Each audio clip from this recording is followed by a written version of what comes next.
Dr. Lisa Harper walked through the white halls of the Galactic Council building.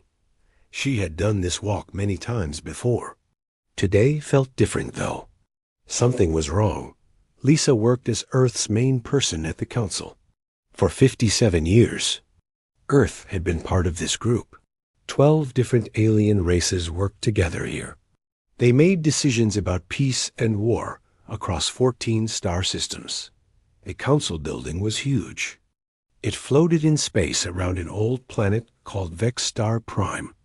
Lisa always felt small when she walked these halls. The aliens were so much older than humans. Some of their races had been traveling space for thousands of years. Today, Lisa was going to a normal meeting. At least, she thought it was normal.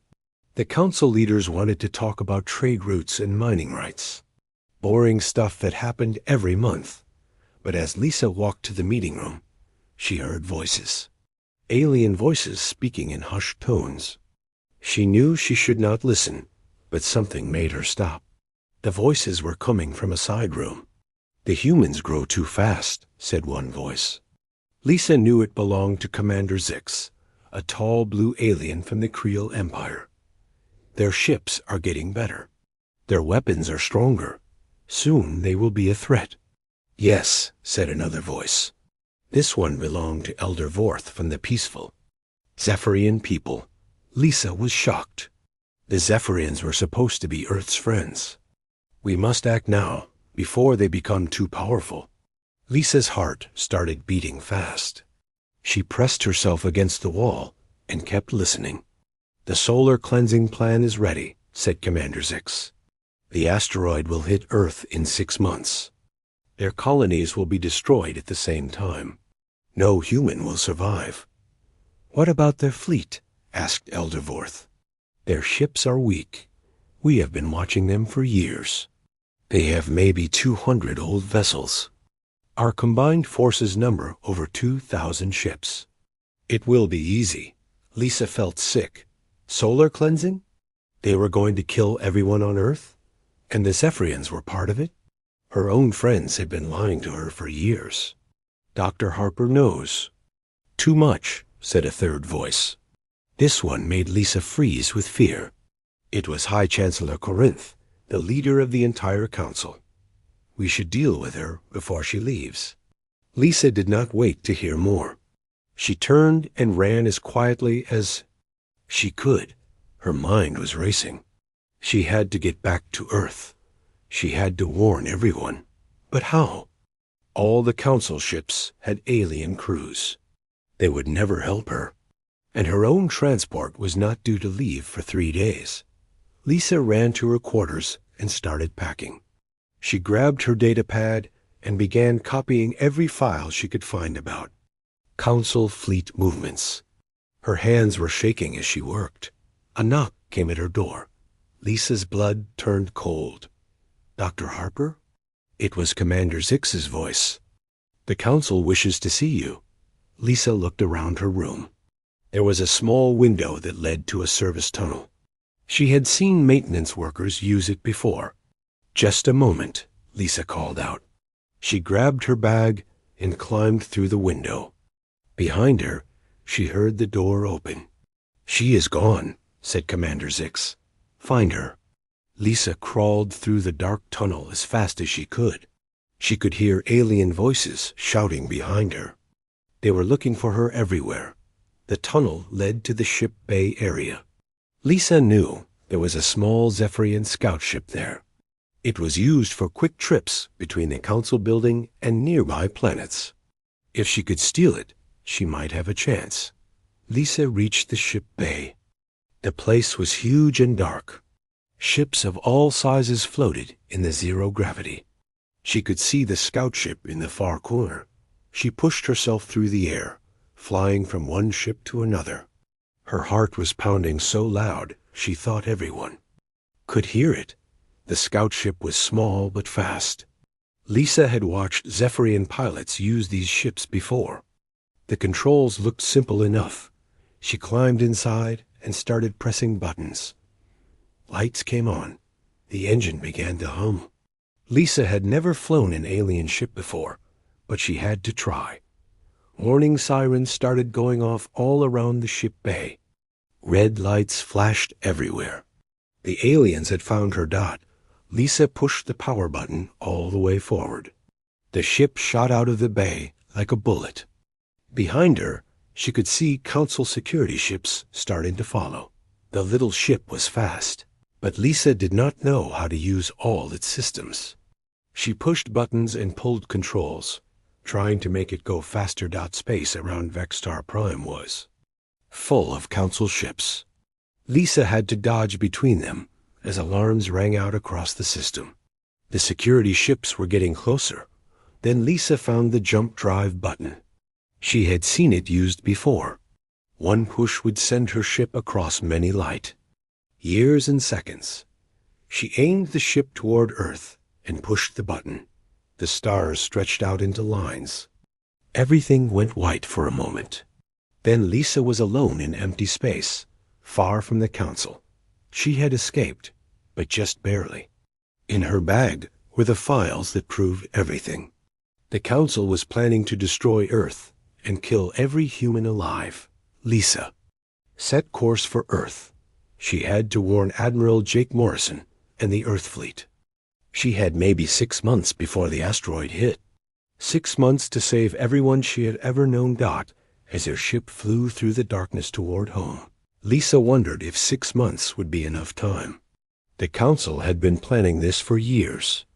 Earth's fleet was small and old, but humans had something the aliens did not understand.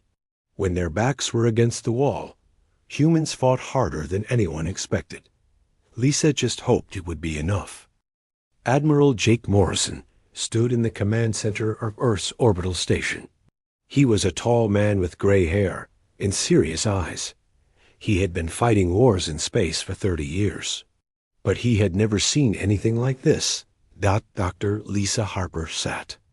Across from him, she looked tired and scared. She had just finished telling him about the Council's plan to destroy Earth. The evidence was clear. The alien races that Earth trusted were planning to kill everyone. 6 months, Jake said quietly. They think they can wipe us out in 6 months. The asteroid is already moving toward us, Lisa said, and their fleets are getting ready to attack our colonies. Jake, we only have 200 ships. They have over 2,000. Jake nodded slowly. He had been afraid something like this might happen. For years, he had watched the Council asking too many questions about Earth's defenses. They always wanted to know where human ships were and how many weapons they had. Lisa, Jake said, there is something you need to know. Something the Council does not know about. He pressed a button on his desk. Get me General Pete Collins. Tell him it is time for Operation Hidden Shield. 10 minutes later, General Collins walked into the room. He was a short, thick man with a beard. He looked at Lisa with careful eyes. Can we trust her? Collins asked. She just risked her life to warn us, Jake said. Yes, we can trust her. Collins sat down. Dr. Harper, what I am about to tell you is Earth's biggest secret. For 20 years, we have been building a second fleet. A hidden fleet. Lisa looked confused. What do you mean? We mean, said a new voice, that the Council has no idea what humans are really capable of.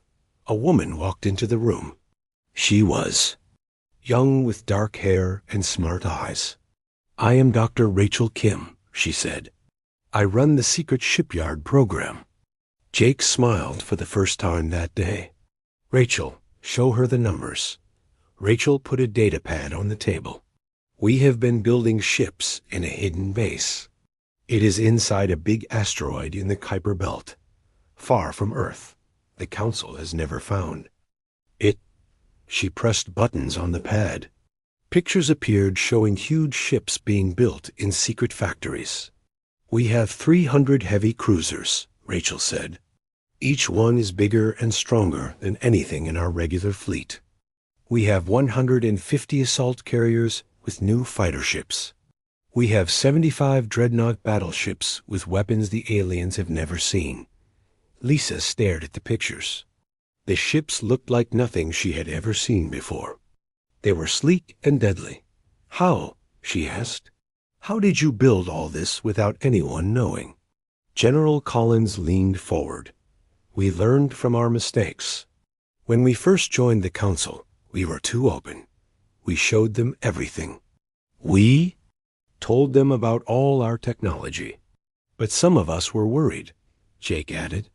"We thought the aliens might turn against us someday. So we started a secret program." Rachel pulled up more pictures. "We took alien technology that the council shared with us, but we made it better. We combined it with human ideas that the aliens never thought of." She showed Lisa a picture of a ship's control room. The aliens used biological computers, living brains, to control their ships. But humans built artificial intelligence systems. Our computers can think faster than any biological brain. "Our ships can fight together like a pack of wolves," General Collins said. "They share information instantly. They coordinate attacks that happen too fast for alien reflexes." Lisa looked at more pictures. The ships had strange weapons that seemed to glow with inner fire. "What are those?" she asked. "Plasma cannons," Rachel said with pride. "We figured out how to make them 3 times more powerful than anything the council has. And we developed quantum shielding that can stop most alien weapons." Jake stood up and walked to the window. Outside, he could see Earth floating in space, blue and beautiful. "We also have 500 stealth frigates, ships that can turn invisible and strike without warning. But the best part," Collins said, "is that the council thinks we are weak. They think our ships are old and slow. They have no idea what is waiting for them." Rachel put away the data pad. "We have been watching their fleet movements for months. They are gathering ships from all over the galaxy. But they are not expecting a real fight. They think this will be easy." Lisa felt hope for the first time since she had overheard the aliens talking. "So we can win? We can more than win," Jake said. "We can show the galaxy that humans are not the weak race the council thinks we are." A new person entered the room. He was a big man in military uniform. "Admiral, I am Lieutenant Colonel Steve Adams. My special forces teams are ready to move." Jake nodded. "Steve, we need you to take out the asteroid control system. Can your people do it?" "Yes, sir," Steve said. "We have been training for this kind of mission for years. My teams can get inside any alien facility." General Collins stood up. "The question now is when to strike. Do we wait for them to attack first? Or do we hit them while they are still getting ready?" Jake thought for a moment. Through the window, he could see Earth's small defense fleet patrolling near the planet. Those ships and their crews had no idea what was coming. "We strike first," he said finally. "The council thinks they are smart. They think they have planned the perfect attack. But they made one big mistake." "What mistake?" Lisa asked. Jake smiled, and it was not a nice smile. "They forgot that humans learn from their enemies. We have been watching them for 57 years. We know how they think. We know how they fight. And we know their weaknesses." Rachel began putting away her equipment. "The hidden fleet is ready to launch. All ships are armed and crewed. We just need your orders, Admiral." Jake looked around the room at all the people who had worked so hard to keep Earth safe. "Then let us give the Galactic Council a surprise they will never forget." Outside the window, space looked peaceful and quiet. But soon it would be full of warships and weapons fire. The aliens thought they were about to destroy humanity. Instead, they were about to learn why humans had survived so long on a dangerous world. They were about to discover that the species they thought was weak was actually the most dangerous predator the galaxy had ever seen. The hidden war fleet was ready. Earth's revenge was about to begin. Captain Ryan Webb sat in the control room of his ship, the Silent Hunter. Around him, his crew worked quietly at their stations. The ship was completely dark. No lights showed on the outside.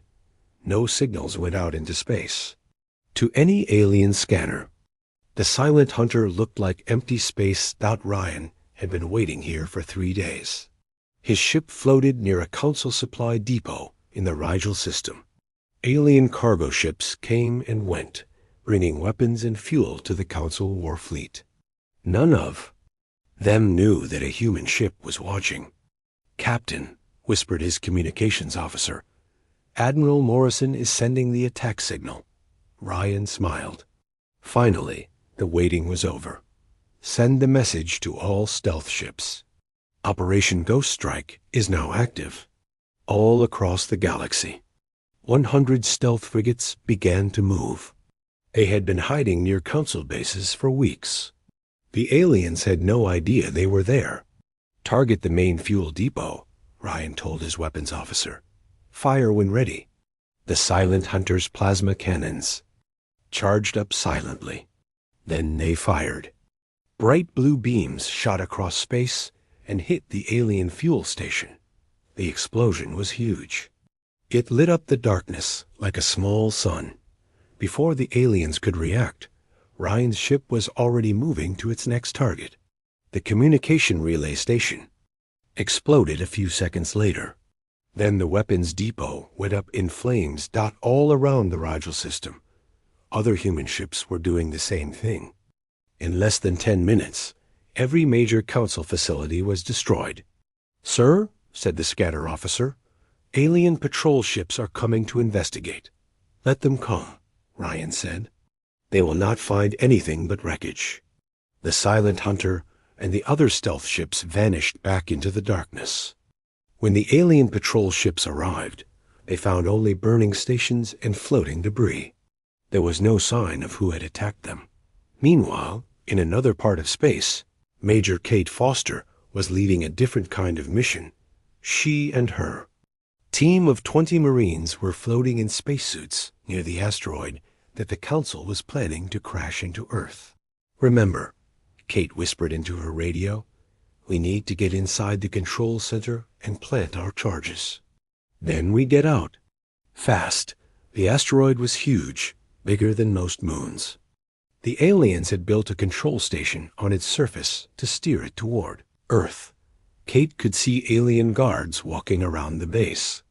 "Ryan and Tommy, take out the guards at the main entrance," she ordered. "The rest of us will go through the back way."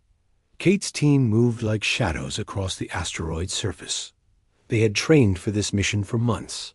Every person knew exactly what to do. The alien guards never saw them coming. Human weapons fired with silent flashes. The guards fell without making a sound. Inside the control station, Kate found something that made her angry. The aliens were using human prisoners to do the hard work. Men and women from Earth's outer colonies worked in chains, building the systems that would destroy their home world. "Free the prisoners," Kate told her team, "then plant the explosives." While her Marines set bombs throughout the control center, Kate talked to the human prisoners. They told her terrible stories about how the aliens had captured them months ago. The Council had been planning this attack for a very long time. "Don't worry," Kate told them. "You are going home." The charges were set. Kate and her team loaded the prisoners into their small ships and flew away from the asteroid. Behind them, the control center exploded. The asteroid began to drift off. Course no longer aimed at Earth, but the biggest battle was happening at Kepler Station. This was a huge space station that controlled the jump routes to Earth. If the Council captured it, they could send their entire fleet straight to humanity's home world. Admiral Jake Morrison commanded the defense himself. He brought 50 ships from Earth's hidden fleet. The Council attacked with 200 vessels, thinking they had easy odds. "All ships, this is Admiral Morrison," Jake said over the radio. "Today we show these aliens what humans can do. Attack formation Alpha. Execute. Now." The human ships moved in perfect coordination. Their artificial intelligence systems shared information instantly. Every ship knew where every other ship was going. The Council fleet attacked in the old way, with their ships spread out in a long line. It was how they had always fought battles. But they had never fought humans before. Jake's ships moved like a school of fish, turning and diving together. The alien ships could not keep up. Their biological computers were too slow to track the human movements. "Fire all weapons," Jake ordered. The human plasma cannons were much more powerful than anything the aliens expected. The first volley of shots cut through console shields like they were made of paper. 12 alien ships exploded in the first 10 seconds of the battle. The Council commander tried to reorganize his fleet, but the human ships were already moving to their next position. They attacked from a different angle, destroying more alien vessels. "Impossible," the alien commander said over his radio. "How are they moving so fast?" Commander Alex Murphy led the human fighter squadrons. His pilots flew in three-dimensional patterns that confused the alien fighters. While the aliens tried to fly in straight lines, the humans swooped and dived like birds. "Stay together," Alex told his pilots.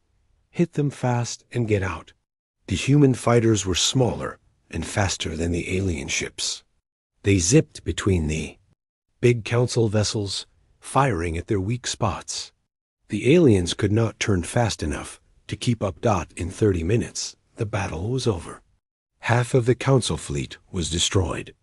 The other half was running away as fast as they could. Jake watched the alien ships disappear into hyperspace. His own fleet had lost only 3 ships. It was the most one-sided space battle in galactic history. "Sir," his communications officer said, "we are getting reports from all over the galaxy. Our stealth attacks worked. Council supply lines are cut. Their bases are destroyed." "And the asteroid?" Jake asked. "Major Foster's mission was successful. The asteroid is no longer aimed at Earth." Jake nodded. "Send a message to all Council member species. Tell them that Earth is not the weak target they thought we were." Across the galaxy, alien leaders watched the reports with shock and fear. The humans, who they thought were primitive and helpless, had just destroyed a third of the Council's military in one day. Some aliens began to wonder if they had chosen the wrong side in this war. Others started to remember old grudges against the Council leadership. The war was just beginning, but already the balance of power was shifting. The Council had expected an easy victory over a weak enemy. Instead, they had awakened something dangerous.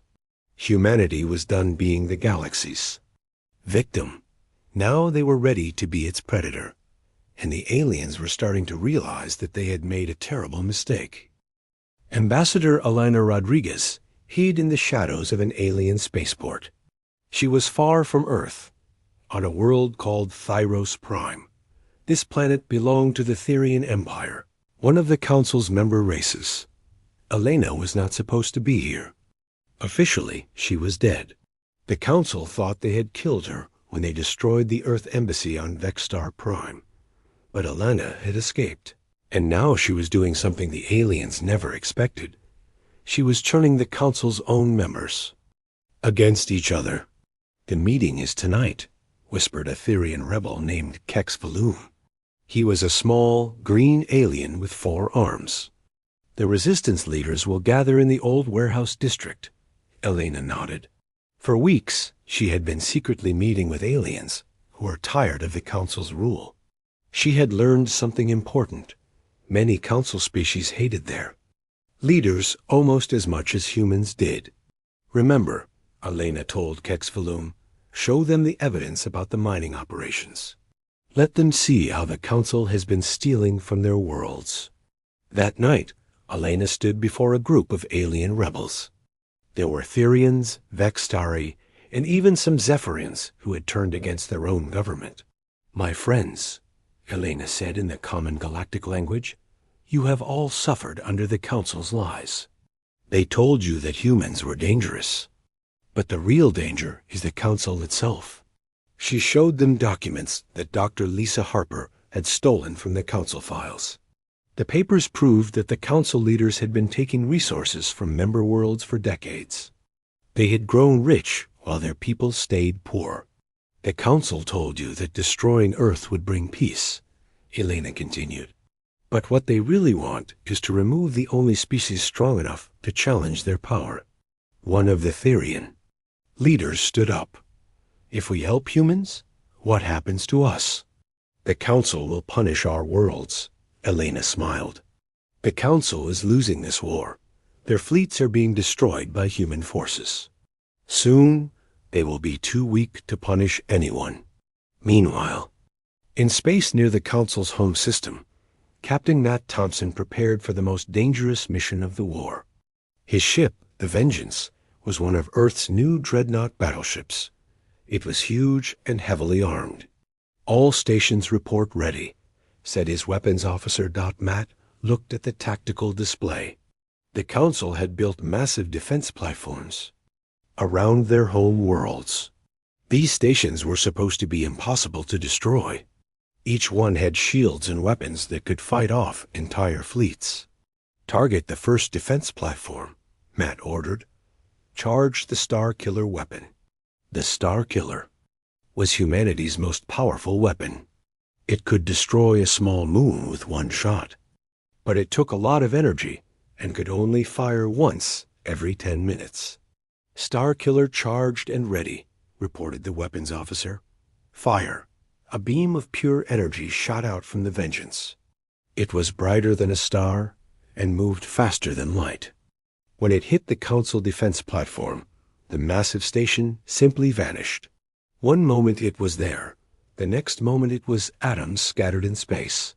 The alien defenders watched in horror.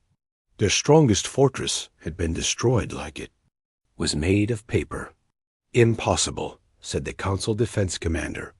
Nothing can penetrate our shields. But Matt's ship was already targeting the next platform. The Star Killer fired again. Another defense station disappeared in a flash of light. All across the system, Council ships began to panic. They had never seen weapons like this. Their most advanced technology was useless against human Star Killers. All ships retreat, ordered the Council commander. Fall back to the inner system. But there was nowhere to run.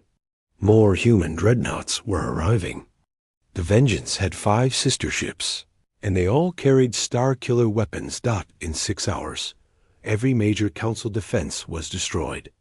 The aliens' home system, which had been protected for thousands of years, was now wide open to human attack. Psychological effect was devastating. Across the galaxy, Council member species heard the news. The humans had broken through defenses that were supposed to be unbreakable. Dr. Paul Mitchell studied the reports from his office on Earth. He was an expert on alien psychology, and he understood what was happening. The Council species are starting to crack, he told Admiral Morrison over the video link. 3 races have already withdrawn from the war. 2 more are asking for secret peace talks. Jake Morrison smiled. This was exactly what he had hoped for. What about the core Council races? The Creel Empire is trying to negotiate with us directly, Paul said. They want to switch sides. The Vextari are holding emergency sessions about replacing their government. And the Zephyrians? Paul's expression grew dark. They are still fighting, but their people are in revolt. Elena's work with the resistance movements is paying off. Back on Thyros Prime, Elena's secret war was reaching its climax. The alien resistance had grown from a few rebels to a massive movement. Therian workers were striking. Vextari soldiers were refusing orders. Even some Zephyrian colonies were declaring independence. The Council government is falling apart, Kexvalum told Elena. Our people have seen the truth about who the real enemy is. Elena looked out at the alien city. In the streets, protesters carried signs demanding freedom from the Council. Some of the signs even had human words on them, thanking Earth for showing them the way to liberty. This is bigger than just our war with the Council, Elena realized. We have started a galactic revolution. The final blow came when the asteroid weapon, which the Council had planned to crash into Earth, was turned around and aimed at their main fleet base. Major Kate Foster's team had not just disabled the controls. They had reprogrammed them. The massive rock, moving at incredible speed, smashed into the Council's largest shipyard. Hundreds of alien vessels were destroyed instantly. The facility where they built their most powerful warships was reduced to rubble. High Chancellor Corinth, the leader of the Council, watched the destruction from his command ship. His empire was crumbling around him. Half of his member species had abandoned the war. His fleets were destroyed. His home worlds were defenseless. How did this happen? He asked his advisors. The humans were supposed to be weak. We were wrong, said Commander Zix, his blue skin pale with fear. We underestimated them completely. Corinth stared at the tactical display. Where once it had shown Council forces control in most of the galaxy, now it showed human ships advancing. On every front, Earth's hidden fleet had grown to over 1,000 vessels, and more were being built every day. Sir, said a communications officer, we are receiving a message from the human fleet. Admiral Morrison wants to talk. Corinth considered his options. He could keep fighting, but his remaining forces were outnumbered and outgunned. He could try to escape, but where would he go? Half the galaxy was in revolt against his rule. Put him through, Corinth said finally. Jake Morrison's face appeared on the screen. He looked calm and confident, like a man who knew he had already won. Chancellor Corinth, Jake said, I think it is time we discuss terms. Corinth's shoulders sagged in defeat. The war was over, and everyone knew it. The Council had betrayed Earth and tried to destroy humanity. Instead, they had awakened a sleeping giant. Now the galaxy would learn what happened when you tried to exterminate the human race. The answer was simple. You lost everything. President Karen Walsh stood at the window of her office on Earth. Below her, millions of people celebrated in the streets. The war was over. Humanity had won. But Karen felt the weight of what came next, pressing down on her shoulders. A knock came at her door. Come in, she said. Admiral Jake Morrison entered, still wearing his military uniform. Behind him came Dr. Lisa Harper and several other advisors. They all looked tired but relieved. The Council has surrendered completely, Jake reported. Chancellor Corinth and his top leaders are in custody. The member species are asking for mercy. Karen turned from the window. What about their fleets? Destroyed or surrendered, Jake said. We control every major star system. The galaxy is ours if we want it. That was the problem, Karen thought. Earth now had the power to rule the entire galaxy. Human fleets were the strongest force in space. Human weapons could destroy anything. The aliens built. The question was, what should they do with that power? Madam President, said Dr. Lisa Harper, we need to decide quickly. The alien species are waiting for our answer. Some of them are scared. We will punish them for supporting the Council. Karen sat down at her desk. Reports covered every surface. Some were from human colonies that wanted revenge against the aliens. Others were from alien worlds asking for forgiveness. What does our intelligence say about the alien populations? Karen asked Dr. Paul Mitchell, the expert on alien psychology, stepped forward. Most of the regular people never wanted this war. They were lied to by their leaders, just like we thought. The Therians, the Vextari, even many Zephyrians are celebrating the Council's defeat. And what about rebuilding? Karen asked. A new voice spoke up. Dr. Tony Reed was Earth's top expert on galactic economics. The war destroyed a lot of infrastructure, but the basic systems are still there. If we help rebuild instead of ruling through fear, we could create a golden age for all species. Karen looked around the room at her advisors. These people had helped save humanity from extinction. Now they had to help decide what kind of galactic civilization would replace the corrupt council. "What do you recommend, Admiral?" she asked. Jake was quiet for a moment. He had been thinking about this question since the war began. "We have two choices. We can rule the galaxy through force, making sure no alien species ever threatens us again. Or we can build something better." Something better? A real democracy.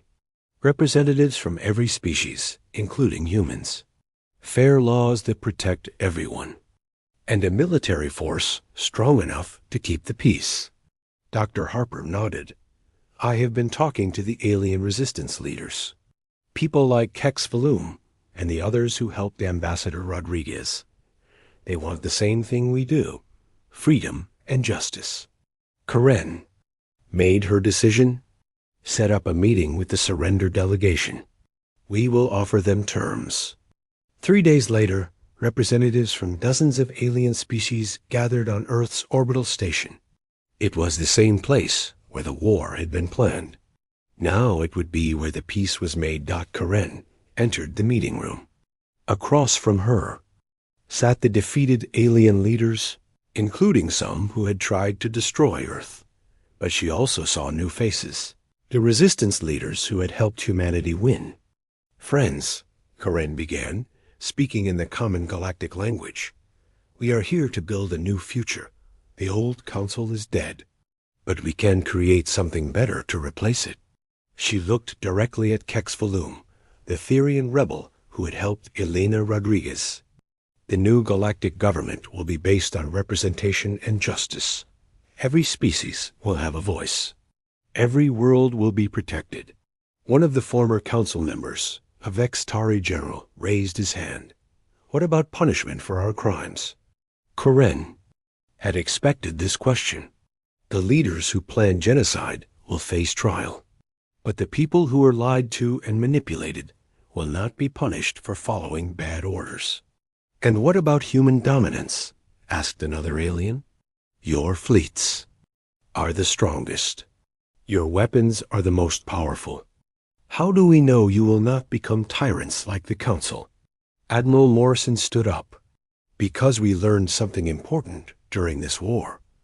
Power without justice becomes corruption. The Council forgot that. We will not make the same mistake." He gestured to the window where Earth could be seen floating in space. "Humans will lead the Galactic Defense Force. Our job will be to protect all species from those who would harm them. But we will not rule. The new government will be chosen by all peoples." Dr. Harper stepped forward with a document. "We propose the Galactic Assembly. Every species gets representatives based on their population. Decisions are made by majority vote, and any species can leave if they choose." The aliens looked at each other in surprise. They had expected harsh terms from their conquerors. Instead, humans were offering them partnership. Kex Valoom spoke for the resistance movements. "The free peoples of the galaxy accept this proposal. We want to build this new government together." One by one, the other species agreed. Even some former council members admitted that the human plan was better than anything they had expected. 6 months later, Dr. Lisa Harper stood on the floor of the new Galactic Assembly building. She had been elected as the first Secretary General by representatives from 43 different species. "Our first law," Lisa announced to the gathered delegates, "is that no species shall attack another for the purpose of conquest or extermination. This assembly exists to resolve conflicts peacefully." In space around the assembly building, ships from the Integrated Galactic Defense Fleet patrolled peacefully. Human dreadnoughts flew alongside Therian cruisers and Vextari destroyers. Former enemies now worked together to keep the peace. Admiral Morrison, now promoted to Supreme Commander of the Defense Fleet, watched from his flagship. His crews were mixed human and alien. His officers came from a dozen different worlds. The fleet that had once been humanity's secret weapon was now the protector of galactic civilization. "Admiral," his communications officer said, "we are receiving a distress call from the Outer Rim. Pirates are attacking a colony ship. Dispatch a task force," Morrison ordered. "Mixed crews, as always. Show them that the new galaxy protects all citizens." As the defense ships jumped to hyperspace, Morrison thought about how much had changed. A year ago, the galaxy had been ruled by corruption and fear. Now it was becoming something better, a place where different species could work together instead of fighting each other. President Walsh had made the right choice. Instead of seeking revenge, humanity had chosen to build a better future. Instead of ruling through fear, they had chosen to lead through example. The Council had betrayed Earth and tried to destroy humanity. Their plan had failed completely. But the real victory was not just winning the war. The real victory was what came after. A galaxy where children of all species could grow up in peace. And at the center of it all was humanity, no longer the weak newcomers that the Council had tried to eliminate. They were now the guardians of galactic civilization, using their strength to protect instead of conquer. The aliens had thought humans were easy prey. Instead, they had discovered that humans were the most dangerous thing in the galaxy, a species that would fight to the death for what was right and then forgive their enemies when the fighting was over. It was a lesson the galaxy would never forget. Commander William Carter stood at the large window of the Earth Embassy on Nexus Station. The artificial rings of the massive space station turned slowly against the backdrop of stars. He took a deep breath as he straightened his blue uniform. Today was important. Today humanity would finally know its fate. "They're ready for us," said Dr. Olivia Mitchell as she entered the room. Her eyes showed she hadn't slept. She had spent all night analyzing data, trying to prove humans were innocent. "Do you think they'll listen to reason?" William asked. Olivia shook her head. "The evidence they claim to have doesn't make sense. Something is wrong here, William." They walked together through the wide hallways of Nexus Station. Aliens of all shapes and sizes moved around them. Some had blue skin, others had 4 arms or eyes on stalks. Just 5 years ago, humans had thought they were alone in the universe.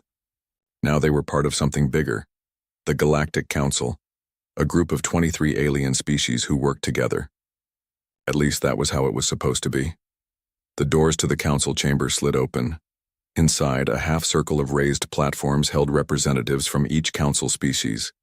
In the center stood Admiral Frank Nelson, his face red with anger, as he argued with Ambassador Krell, a tall, thin alien with gray skin and large black eyes. "This is an outrage," Frank shouted. "Humans had nothing to do with the attack on Outpost 7. Ambassador Krell's voice was cold. "We have evidence that human weapons were used. 217 lives were lost." William stepped forward. "Admiral Nelson, please." He turned to the council. "Esteemed representatives, whatever evidence you have must be wrong. Earth ships weren't anywhere near Outpost 7 when the attack happened." A council member with blue scales and a long neck spoke up. "The weapon's signature matches your plasma cannons exactly." "Which means nothing," Olivia said, stepping forward with her datapad. "Our technology isn't secret. Anyone could copy it or make it look like we were responsible." Ambassador Krell made a sound like a laugh, but without joy. "Always excuses with humans. Your kind spread so quickly to the stars. You push and take and never slow down. Some of us have watched with concern."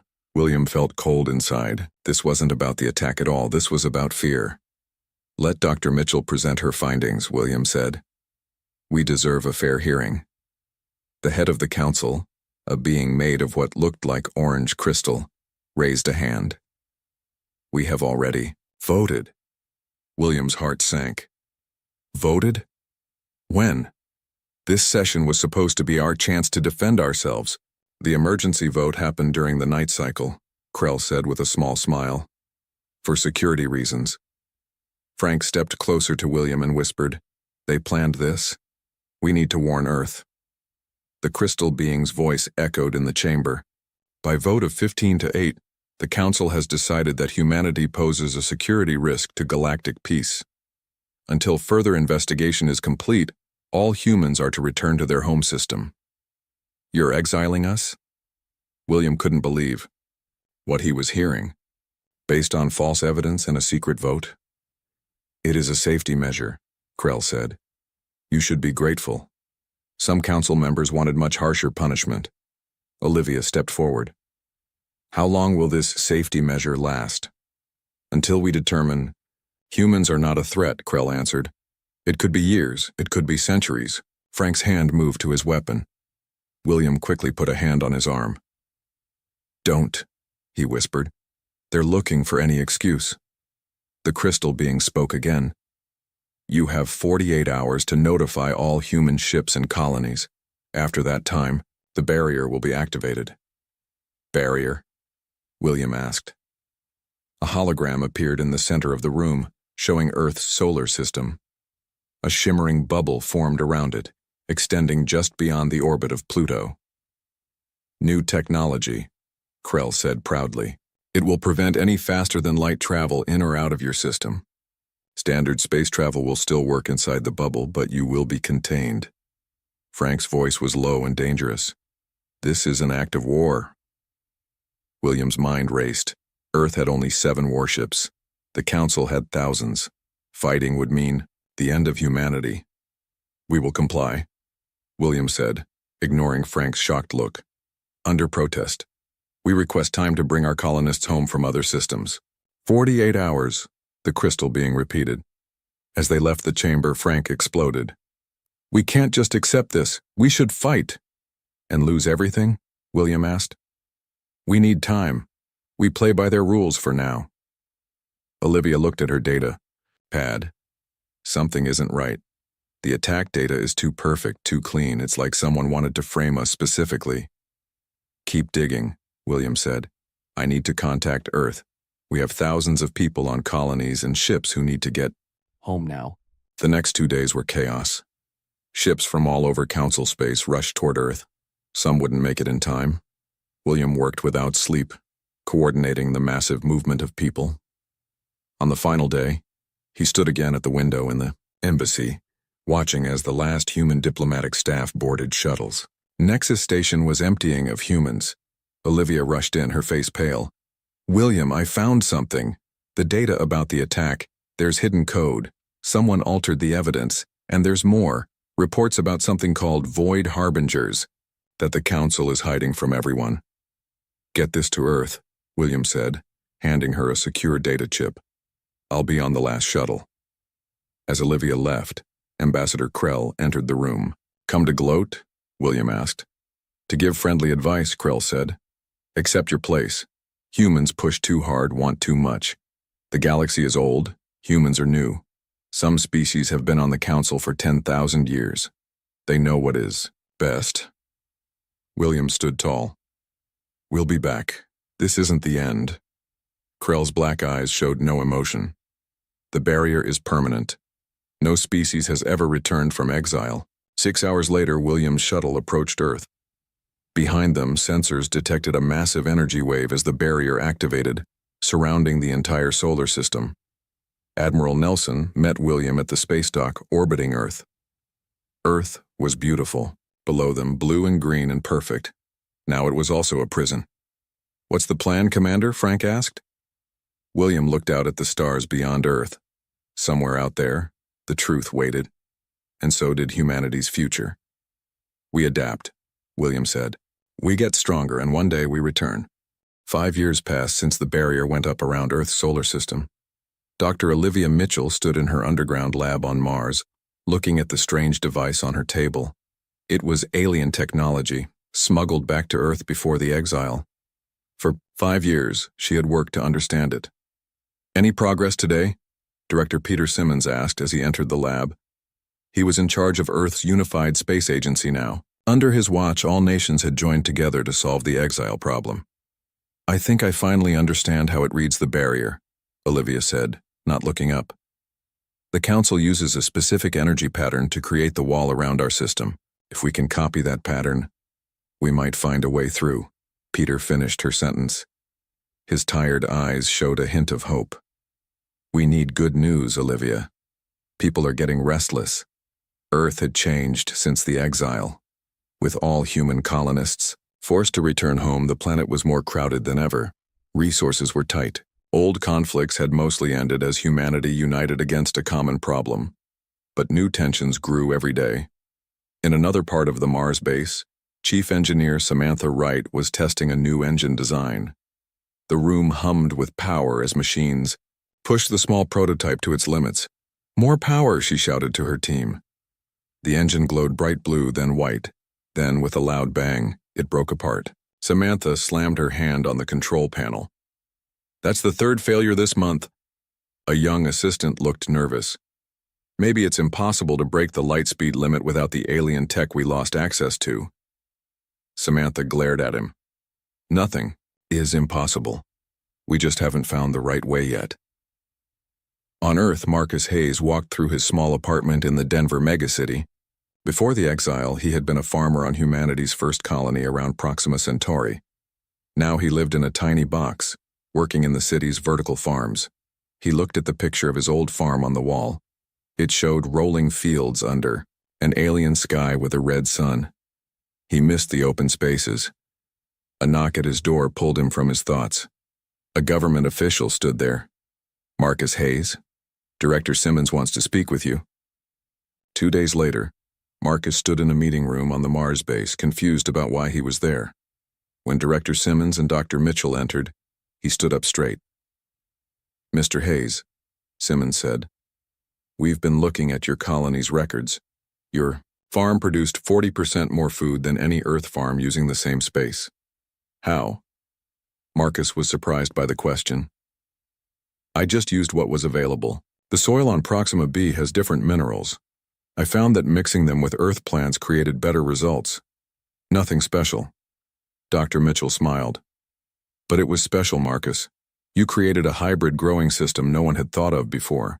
That's why we need you for Project Phoenix." "What's Project Phoenix?" Marcus asked.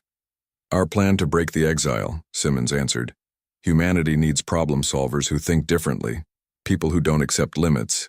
Meanwhile, Samantha was about to test her newest engine design when her lab computer beeped. A message appeared. "Try adding element 115 to the containment field." She frowned. No one should be able to send messages to her secure system. She checked the source. It came from outside the solar system. When she told Simmons and Mitchell about the message, security went on high alert. No communication had broken through the barrier in 5 years. "Should we try it?" Samantha asked. "Element 115 is extremely rare. We only have a small amount." Mitchell studied the message code. "This came through on the exact frequency I've been studying. Someone out there knows a lot about the barrier." "It could be a trap," Simmons warned. "Or it could be help," Mitchell countered. "Maybe from aliens who don't agree with the Council." They decided to take the risk.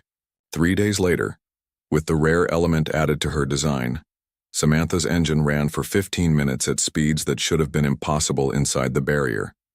Word spread quickly through the human leadership. Hope began to grow again.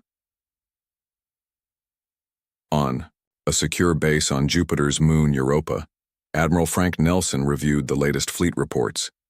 In secret, Earth had been building ships, smaller and less advanced than before the exile, but many more of them. Instead of 7 large warships, they now had over 100 smaller, faster vessels. "How long until the new drive systems can be installed?" he asked his officers. "Chief Wright says at least 6 months for testing," an officer replied. "But Dr. Mitchell thinks she's close to understanding how the barrier works. She believes it pulses, gets weaker at regular intervals." Frank nodded. "So there might be a window when we could break through?" The officer handed him another report. "There's something else. Our deep space telescopes have detected unusual activity at the edge of our system. Objects moving in formation just beyond the barrier." "The Council watching us?" Frank asked. "No, sir, different energy signatures, and they're not approaching the barrier. They're studying it from the outside. Almost like they can't get in either," Frank finished, thoughtful. That night, A group gathered in Mitchell's lab. Simmons, Frank, Samantha, Marcus, and several other project leaders. Mitchell had called them together with urgent news. "I've decoded more of the alien data," she told them. "The attack that got us exiled, it wasn't random. The Council's been doing this for thousands of years. They find young spacefaring species with potential, frame them for crimes, then exile them to their home systems." "But why?" Marcus asked. Mitchell displayed a star chart. "Because of these, the Void Harbingers. They're an ancient species that returns to the galaxy every few centuries. The Council doesn't fight them. They sacrifice the exiled worlds to them instead." Everyone was silent as they processed this information. "So the barrier isn't just keeping us in," Samantha said slowly. "It's marking us as a target." Frank's face hardened. "How long do we have?" Mitchell looked grim. "Based on the cycle data, I found they're already on their way. 10 years, maybe less." "Then we have work to do," Simmons said firmly. "Project Phoenix needs to move faster." As they left the meeting, a new determination filled them. Humanity wasn't just fighting for freedom anymore. They were fighting for survival. Marcus looked through a viewport at the distant blue dot of Earth.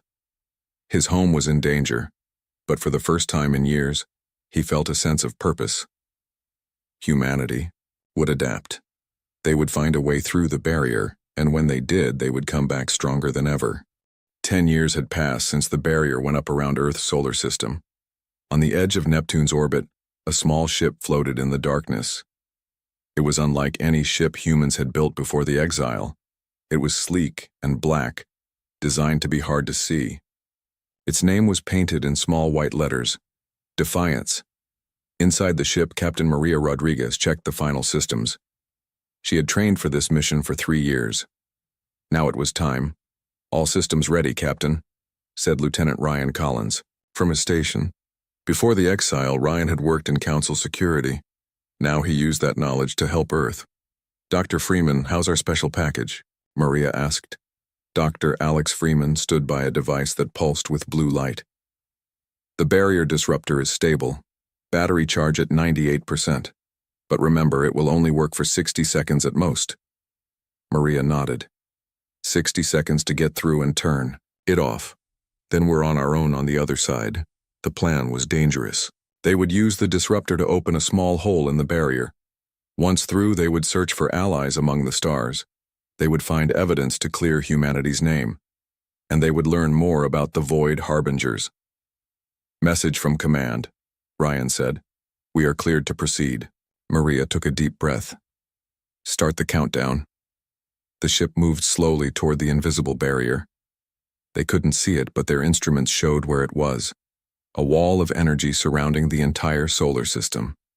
Disruptor active in 3, 2, 1. Dr. Freeman pressed a button. The blue device glowed brighter. In space ahead of them, a small section of the barrier became visible as a shimmering wall. Then a hole appeared in it, just large enough for their ship. "Go," Maria ordered. The engines pushed the ship forward, through the hole. Warning alarms sounded as the ship shook violently. 20 seconds, Alex shouted over the noise. The ship pushed through the barrier like it was moving through thick jelly. Metal creaked. A panel in the back of the ship burst into flames. Ryan jumped up to put it out. 45 seconds. They were halfway through. Maria gripped her chair tightly. 58. 59. With a final shudder, the ship broke free on the other side. The disruptor died with a pop and a shower of sparks. "We made it," Maria said quietly. Then louder, "We made it." The crew cheered. They were the first humans to leave the solar system in 10 years. "No signs of council ships," Ryan reported. "I think we got through undetected." But their celebration didn't last long. The damage reports came in. The ship's main communication system was fried. They could receive signals but not send them. They were on their own, unable to contact Earth. "Set course for the Taurus system," Maria ordered. "Our intel suggests there's an independent trading post there. We need to repair the ship and gather information." 3 days later, the Defiance approached a small space station orbiting a red giant star. It didn't look like Council technology. It was patched together from different parts, like it had been built by many different species. No weapons targeting us, Ryan said, but they've definitely seen us. A voice came through their speakers, speaking in different languages. Finally, it tried English. Unknown vessel, identify yourself. Maria hesitated. Telling the truth could be dangerous, but they needed help. This is Captain Maria Rodriguez of the Earthship Defiance. We seek safe harbor and trade. There was a long silence. Then, Earth, humans are under barrier exile. How did you get here? We have our methods, Maria replied. We come in peace and will pay well for repairs. Another pause. Approach Docking Bay 3, slowly. Any aggressive move will be met with force. The station was busy with aliens of many types. Some Maria recognized from old records. Others were completely new to her. Most looked at the humans with surprise or fear. A few showed interest. While Alex arranged for repairs, Ryan explored the station, listening for useful information. Maria met with the station manager, a four-armed alien with purple skin. Humans, the manager said. Haven't seen your kind in a decade. Thought you were done for. We're hard to keep down, Maria said. What can you tell me about the current situation in Council space? The manager named a high price for information. Maria paid it with rare minerals they had brought. Council's not what it used to be, the manager said. There are tensions. Some species question the old ways, especially the exile system. What about the Void Harbingers? Maria asked. The manager's forearms stiffened. Where did you hear that name? We have our sources. The manager leaned closer. There are rumors, sightings at the edge of charted space. The Council denies everything, but they've increased patrols. Something has them scared. Later, Ryan found Maria and Alex in a quiet corner of the station. I made contact with someone interesting, he said. An alien trader named Zara. She says she knows about Earth's exile and wants to help us. Could be a trap, Alex warned. Could be our first ally, Maria countered. Arrange a meeting. Zara turned out to be a small, bird-like alien with shimmering feathers. I am Raxian, she introduced herself. My people were exiled 3 centuries ago. We broke free. How? Alex asked eagerly. Our system had natural wormholes, different from your situation. Zara looked around nervously. But that's not important. I have information for you about why your people were exiled. She showed them a data device. This contains Council security records. Your people were framed because you developed too quickly. The Council feared you would discover the truth about the Harbingers before they could prepare you. Prepare us for what? Maria asked. To be sacrificed, Zara said simply. The Council has an agreement with the Harbingers. Every cycle they offer the exiled worlds in exchange for being left alone. The humans were silent as they processed this. There's more, Zara continued. Not all Council members agree with this policy. There's a resistance forming, and... She hesitated. Your ship isn't the first to break through a barrier. Others have done it before. Other humans? Alex asked, surprised. No. Other exiled species. We have formed a network. We call ourselves the Broken Chains, and we could use Earth's help. Before they could learn more, alarms sounded throughout the station. Ryan's communicator beeped. Captain, Council patrol ships just entered the system. They rushed back to the Defiance. The repairs weren't complete, but they had no choice. They had to leave. Come with us, Maria told Zara. The Raxian hesitated, then nodded. My ship has information you need. I'll follow you. As they prepared to launch, Dr. Freeman made a discovery. Captain, look at this. He showed her readings from the station's outer sensors. That's not a normal Council patrol. Those energy signatures, they match what our deep space telescopes detected near the barrier. Maria looked at the readings, then at Zara. Are those...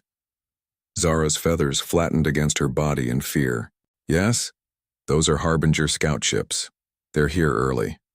The cycle is beginning sooner than expected.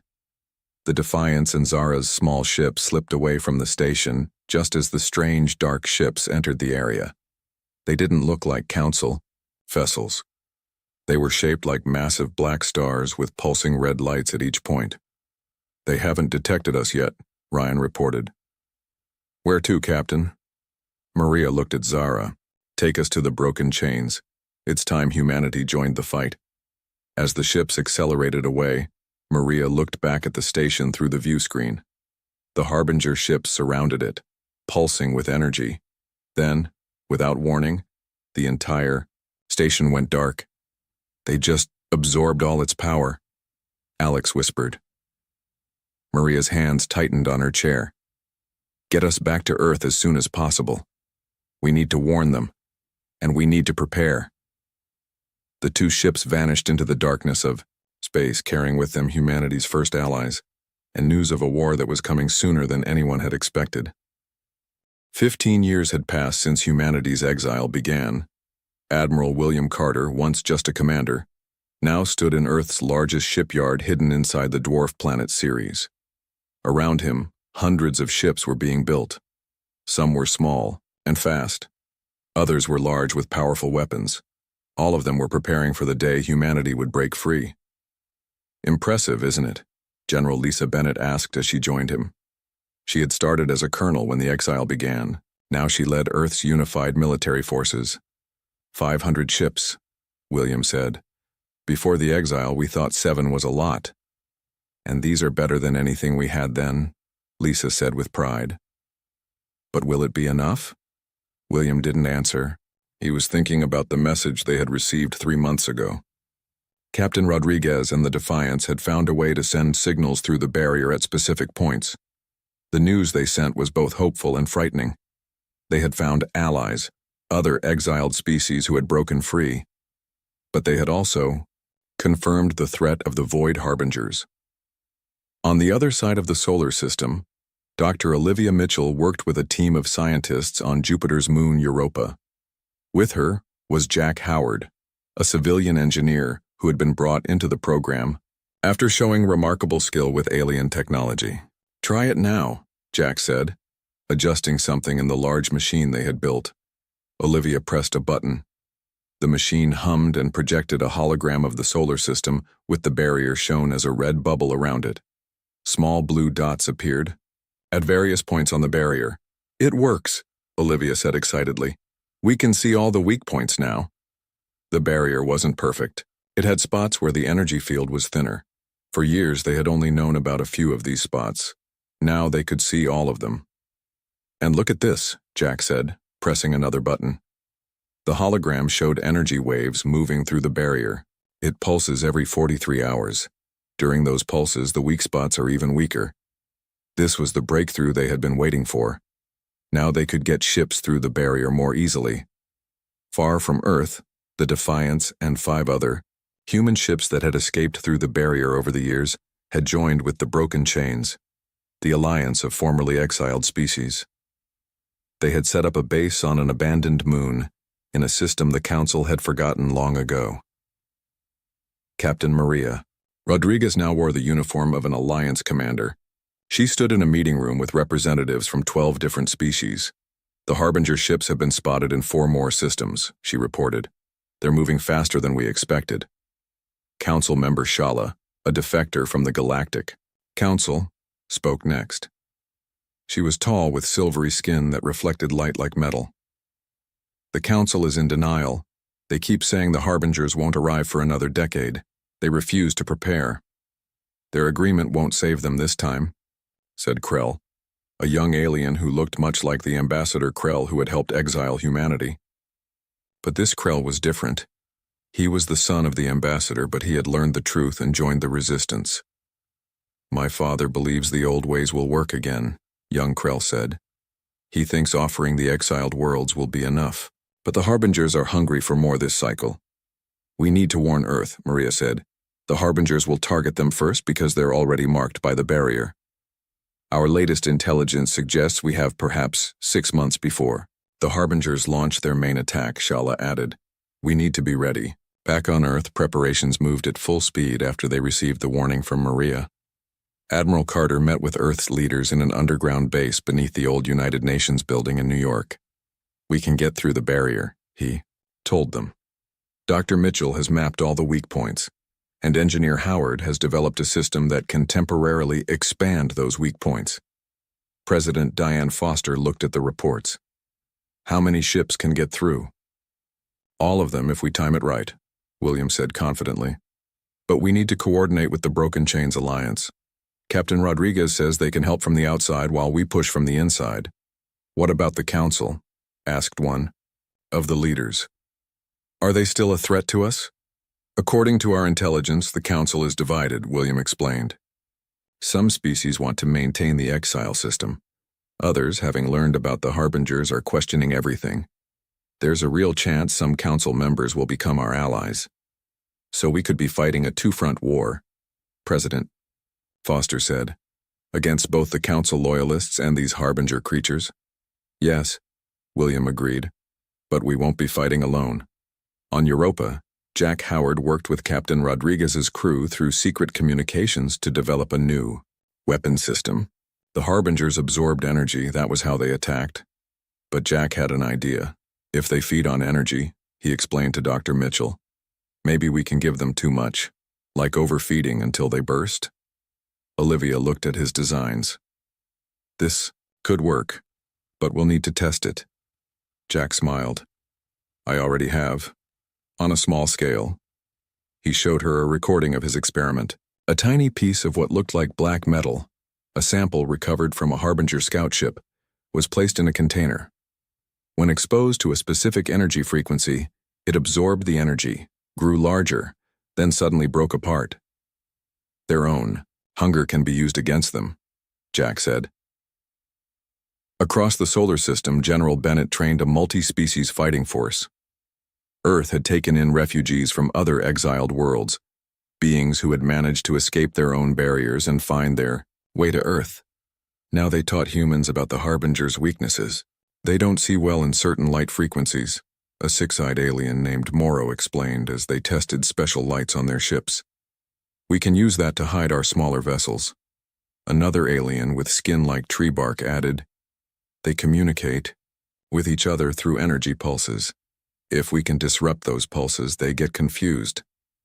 Lisa watched as human and alien soldiers trained together. "We've learned more in the past 6 months than in the 15 years before," she told Admiral Carter when he visited the training base on Mars. "Isolation was what the Council wanted," William said. "They kept species apart to keep us weak. Together, we're finding new solutions none of us would have found alone." As the day of the breakout approached, William met with Olivia, Jack, and General Bennett one last time on the command ship Freedom. "Earth has changed," Olivia said, looking at images of their home planet. "We're not the same species that was exiled 15 years ago." "We're stronger," Lisa agreed, "more unified. And we have something to fight for beyond just ourselves," William added. "If the Harbingers aren't stopped, they'll eventually consume every world in the galaxy." Jack looked at the fleet gathered around them. Hundreds of ships of all sizes crewed by humans and alien refugees, all preparing to break through the barrier together. "It's almost time," he said quietly. William nodded. "Send the signal to the Broken Chains. Operation Homecoming begins tomorrow." 20 years after humanity's exile began, the day of return finally arrived. Fleet Admiral William Carter stood on the bridge of the Freedom, Earth's largest warship. Around him, officers prepared for the most important battle in human history. "All ships report ready, Admiral," said his second-in-command. William nodded. "Send the signal. Operation Homecoming has begun." Throughout the solar system, 500 ships moved toward their positions. They gathered near the weak points in the barrier that Dr. Olivia Mitchell had mapped. On each ship, Jack Howard's barrier disruptors were ready. "Timing is critical," William reminded the fleet commanders. "We must all break through at exactly the same moment. The Broken Chains will be waiting on the other side to help us." On the Freedom, Dr. Mitchell watched her monitors. "The barrier is beginning its pulse cycle. Weak points will be at minimum strength in 3 minutes. William took a deep breath. This was the moment they had prepared for during 20 years of exile. All ships, activate disruptors on my mark. The countdown began. When it reached 0, William gave the order. Mark. Across the solar system, hundreds of barrier disruptors activated at once. The invisible wall that had contained humanity for 2 decades suddenly became visible as a shimmering red barrier in space. At 12 different points, the barrier rippled and tore open. Go now, William ordered. The fleet surged forward through the openings. Unlike the violent passage of the Defiance years earlier, these ships moved smoothly through. Jack's improved technology made the transition easier. Still, it was a race against time. The openings would close in just 2 minutes. As the Freedom passed through the barrier, William saw ships waiting on the other side, the Broken Chains fleet. He recognized the Defiance among them. Captain Maria Rodriguez had kept her promise. The Allies were here. Admiral, we're receiving a transmission from the Broken Chains flagship, an officer reported. Maria's face appeared on the main screen. She smiled when she saw William. Welcome back to the galaxy, Admiral. Good to be back, William replied. Status report? Maria's expression turned serious. The Harbingers have launched their first major attack. They've hit 3 Council worlds already. The Council is in chaos. Some members want to negotiate with the Harbingers. Others are finally ready to fight. And our plan? Still on track. Alliance Commander Krell is meeting with the Council now, trying to convince them to join us. Before they could say more, alarms sounded on both ships. Harbinger vessels detected, an officer shouted. A lot of them. They're heading straight for us. The Harbinger ships looked like massive black stars with glowing red points. They moved in perfect formation, closing in from all sides. They knew. We were coming, Maria said grimly. Someone betrayed us. William turned to his crew. Battle stations, deploy the energy traps. The human fleet quickly formed a defensive position alongside their allies. Jack Howard's new weapons were there. Best hope. These energy traps were designed to feed the Harbingers more power than they could handle. The first wave of Harbinger ships attacked. They fired beams of dark energy that drained power from several Alliance ships. But the Freedom and other human vessels launched small drones that pulsed with bright blue light. The Harbingers couldn't resist the energy. They absorbed the drones, their black hulls expanding as they consumed the power. For a moment, nothing happened. Then, just as Jack had predicted, 3 Harbinger ships burst apart, unable to contain the energy. It's working, Olivia shouted. But there were too many Harbinger ships. For every one they destroyed, 3 more took its place. The battle turned against them. In the command center, William received an urgent message. Admiral, we're being hailed by a council ship. To everyone's surprise, Ambassador Krell's face appeared on the screen. The alien who had exiled humanity 20 years ago looked older, but his black eyes were still cold. Admiral Carter, he said stiffly. It seems we face a common enemy. William controlled his anger. The enemy you tried to feed us to. The past is irrelevant now, Krell said. The Harbingers have broken our agreement. They attack Council worlds as well as exiled ones. The Council has voted. We will join your alliance. William glanced at Maria, whose image still showed on another screen. She nodded slightly. Very well, William said. Send us your fleet positions. We'll coordinate the attack. With the Council ships joining the battle, the tide began to turn. The combined fleets surrounded the Harbinger forces, deploying energy, traps and new weapons developed by the Broken Chains Alliance.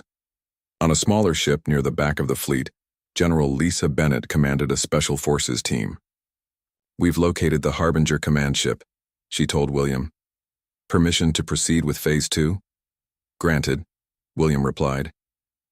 Be careful, General. Lisa's ship moved quietly toward the largest Harbinger vessel.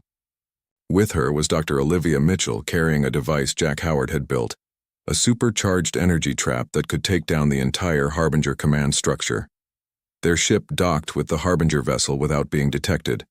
Lisa's team, moved through dark corridors that pulsed with red light. The inside of the Harbinger ship was like nothing they had seen before, half machine, half organic material. According to the Broken Chains intel, the control center should be ahead, Lisa whispered. They rounded a corner and found themselves in a large chamber. In the center floated a mass of dark energy shaped vaguely like a giant brain. That's their hive mind, Olivia said. The source of their coordination. Lisa nodded to her team. They set up defensive positions while Olivia prepared Jack's device. It looked simple, a small metal box with a glowing blue core, but it contained enough concentrated energy to overload the entire Harbinger network. Ready? Olivia said, activating the device. It began to pulse, sending out waves of energy that the hive mind immediately started to absorb. Fall back, Lisa ordered. They retreated to their ship as the Harbinger vessel began to shudder around them. As they pulled away, the command ship's red lights flared blindingly bright. Then, in a massive wave, it exploded, sending pulses of energy to all connected Harbinger vessels. One by one, they began to break apart. It worked, Olivia said, watching the chain reaction. Back on the Freedom, William saw the Harbinger fleet falling into chaos. Without their command structure, the ships lost formation and began to drift. All ships, press the advantage, he ordered. Don't let any escape. Hours later, the battle was over. The combined forces of humanity, the Broken Chains and the Council, had won. The Harbinger threat was eliminated, at least for now. In the Council chamber on Nexus Station, the same room where humanity had been exiled 20 years before, President Diane Foster addressed the assembled representatives of all species. 20 years ago, humanity was sent away based on lies and fear, she said. Today, we return not seeking revenge, but offering a new beginning. Ambassador Krell stepped forward. The Council acknowledges its error. The exile policy is hereby ended for all species. Young Krell, standing with the Broken Chains delegation, smiled slightly. His father had finally admitted the truth. William, Olivia, Maria, Lisa, and Jack stood together, watching as a new galactic charter was signed, one that promised cooperation and equality for all species. We did it, Jack said quietly. We not only came back, we changed everything. William looked out at the stars visible through the chamber's large windows. The same stars he had looked at 20 years ago when humanity was cast out. We came back, stronger, he said, not just with better ships and weapons, but stronger in spirit. We learned to work together, with each other and with other species. That's the real victory. As the ceremony ended, ships from Earth and the former exile worlds prepared to head home. But now they wouldn't be going home to isolation. They would be going as members of a new, united galaxy. Humanity's exile was over. Their future had just begun.